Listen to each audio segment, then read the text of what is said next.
সবাইকে বোঝার ক্ষমতা যেমন আপনার নেই, তেমনি আপনাকে বোঝার ক্ষমতা সবার নেই। প্রত্যেক মানুষের কাছে আপনি ভিন্ন ভিন্ন চরিত্রের অধিকারী।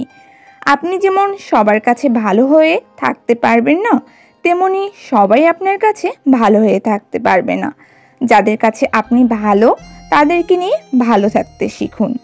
অপরদিকে যাদের চোখে আপনি খারাপ, তাদেরকে আড়ালে রাখুন। যে মানুষটার কাছে আপনি খারাপ, তাকে হাজার বৈশিষ্ট্য দিলেও আপনি তার কাছে খারাপই থাকবেন। অপরদিকে যার কাছে আপনি ভালো, তার কাছে হাজার বদনাম বললেও আপনি তার কাছে ভালো থাকবেন।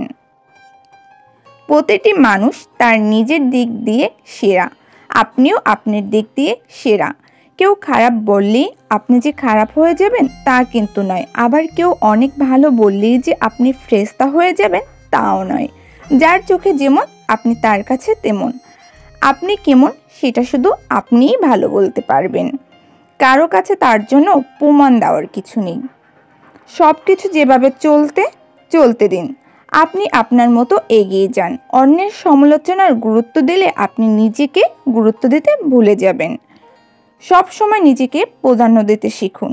অন্যের কাছে আপনি যেমনই হোক না কেন, তাতে আপনার কিছু যায় আসে না। আপনি ভালো মন্দ মিলিয়ে একজন। দিন শেষে নিজের কাছে ভালো থাকতে পারাটাই সেরা, আপনার কাছে গর্বের বিষয়।